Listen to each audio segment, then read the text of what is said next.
Today we're going to be going over the Chad Daybell trial. We're going to recap some of the testimony and evidence.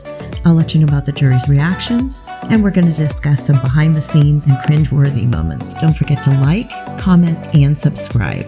All right, let's dive in. So first, let me introduce you to the members of our jury.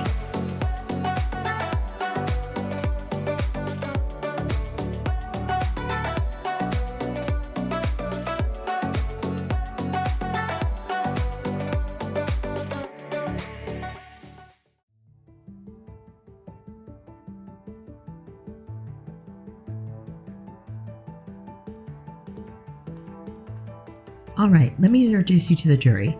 In the front row, we have Reese Witherspoon, Ted Danson, Joel McHale, Edward James Olmos, Adam Scott, Jeremy Piven, Jude Law, and Victoria Justice. In the back row, we have Johnny Depp, Jason Segel, Rachel Dratch, Julianne Moore, Debbie Main, Richard Dreyfuss, Khloe Kardashian, Kim Kardashian, Ben Affleck, and Anna Kendrick.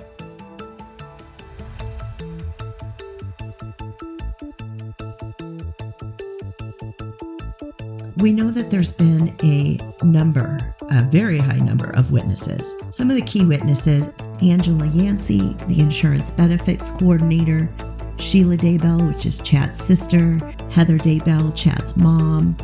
We heard from Taylor Ballard, who is with life insurance; Todd Gilbert, who's Daybell's neighbor and friend. We heard from Greg Huff, which is a friend of Chad Daybell's; Alice Gilbert, who is also a neighbor and friend of Chad Daybell's. We heard from Richard Garner and Josh Wilson. They were both principals at the school where Tammy worked.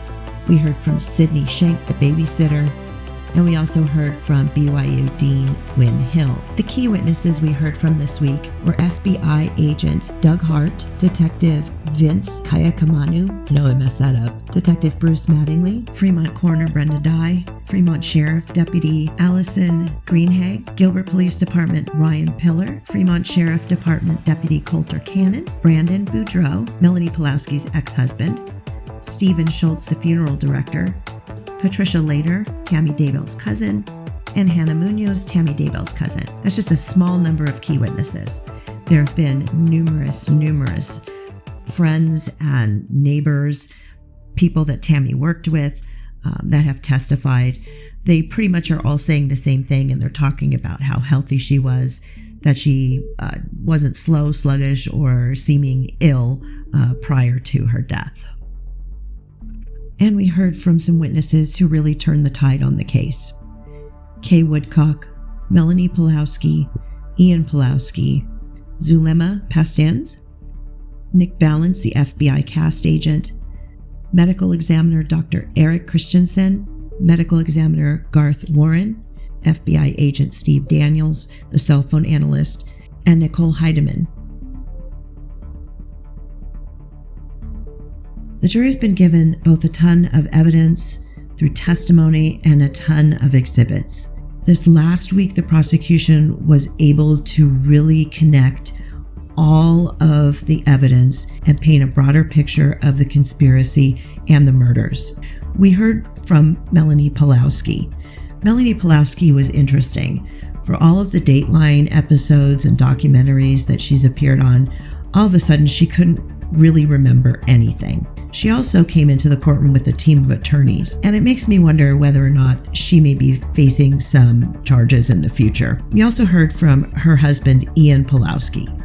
Ian Pulowski didn't find out about what was going on with Melanie, Chad, or Lori until his wedding night. Once he found out from Melanie about Chad, their beliefs, the children, everything on his wedding night, he immediately called law enforcement and began recording all their conversations. And we were able to hear those conversations being played out in the courtroom. And in those recorded phone calls, Melanie Pulowski implicates herself in the attempted murder of her ex-husband, Brandon. We heard a lot of testimony from FBI agent Steve Daniels. He did the cell phone and Google location analysis on Chad's phone, Alex Cox's phone, and Lori Vallow's phone. FBI agent Steve Daniels did an excellent job of connecting Chad Daybell to the homicide of both of the children. He was able to show that Chad Daybell contacted Alex Cox twice in the middle of the night or early morning hours between 2 and 3 o'clock in the morning, the day after JJ was last seen alive and the day after Tylee was seen alive.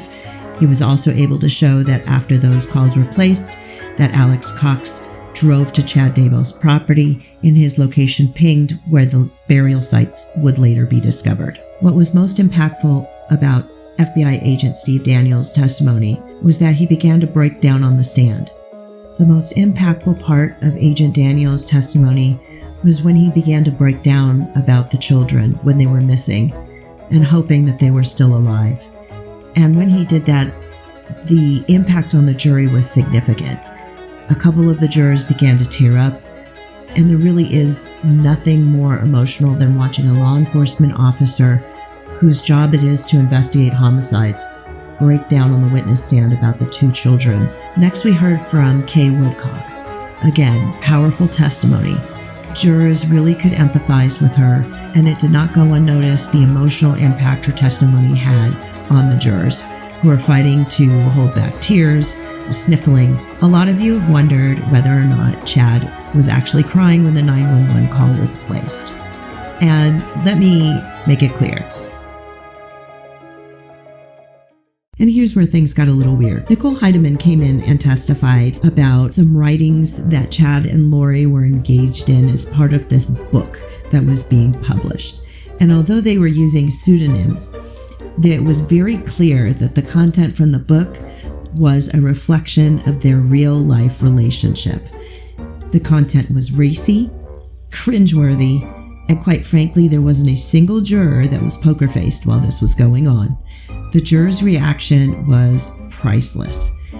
It was so gross, some of this testimony, that I felt like I needed a shower, and I'm sure some of the jurors felt like they needed a shower when they left the courtroom on Friday. But we're not done. Starting tomorrow, we get to hear more of this salacious testimony, which, honestly, I'm not looking forward to. Things got extremely weird when we heard from Zulema Pastance. Zulema came in. As soon as Zulema started testifying, it was clear that it was time to board the crazy train. We heard about how Chad was a time traveler and had lived all these different lives, how he was some sort of a god or a recreation of God. She explained how Chad had taught her that he had a house portal and that he could go to these other dimensions. But he had also set up a closet portal for Lori to be able to use to cross over into these other dimensions. Zulema explained that there were evil demons that were inhabiting Charles's body. We know about Ned, but we also heard about Garrett and Heblos. Zulema also testified that Lori, her, Nicole, not me, Melanie Gibb, Christina, and Melanie Pulowski would perform these castings, which are really just a fancy word for exorcisms, to try and get these demons out of Charles. They would do these exorcisms by Zoom or in person without Charles being present or taking part in them. And to see if these exorcisms were successful, Lori would call Chad and Chad would tell her yes or no they were successful. To describe the jury's reaction, I don't think there's words that could describe the jurors' reaction. Again, there's no poker face when this testimony is going on. They really were very animated. But this was also the time of the trial where Chad was most animated. As Zulema was testifying, he was slipping his attorney, Mr. Pryor, notes and shaking his head no, as though he was so focused on his teachings being wrongly conveyed. There were 2 witnesses last week that really put the nails in Chad's coffin. Their testimony was so impactful, it was like a tidal wave went over the jury. The prosecution could have rested at that moment and not put on any other testimony. First, we heard from FBI cast agent Nick Balance. He was the agent who did the exhumation of the children's bodies from Chad's property. We also heard from medical examiner Garth Warren, and he performed the autopsies on both of the children. The testimony was so impactful. There was was not a dry eye in the juror box. When FBI cast agent Nick Balance began to testify, jurors became visibly upset. As he was describing the exhumation and pictures of the exhumation were shown, jurors began to cry and sob uncontrollably. The same is true for medical examiner Garth Warren. The testimony was so impactful that after he described JJ's autopsy, the court had to take a recess so the jury could compose themselves. The jury was likewise equally upset as he described the autopsy of Tylee Ryan. With all of that testimony, the one thing we can take comfort in is knowing what happens to those people in jail who hurt children.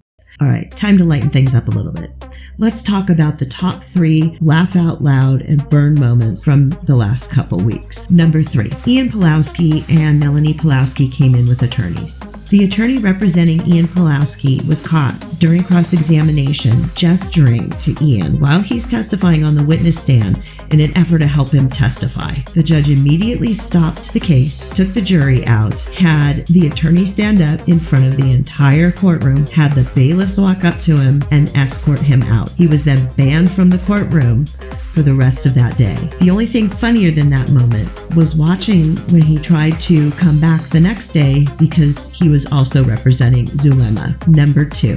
Defense attorney John Pryor is mocked by one of the witnesses on the stand during cross-examination. This seems to happen quite frequently. This was the cell phone expert who was testifying. Pryor asks him, "Isn't it true you can only tell where a cell phone is by looking at the bings?" There's this long pause, and then the witness testifies, "Did you just say bing?" That moment brought a smile, smirk, and chuckle to many of the jurors' faces. Although most of them were trying to be stoic, a majority of them could not hold it back. And number 1, Judge Boyce yells at John Pryor for cutting off and talking over witnesses during cross-examination. He frequently reprimands Mr. Pryor when he does this, but on this particular day, Judge Boyce lost his cool and really was yelling at him. And for whatever reason, he just laid into Mr. Pryor very loudly in front of both the jury and the fully packed courtroom. It was so embarrassing for everyone in the courtroom, especially Mr. Pryor, because it wasn't just a one reprimand.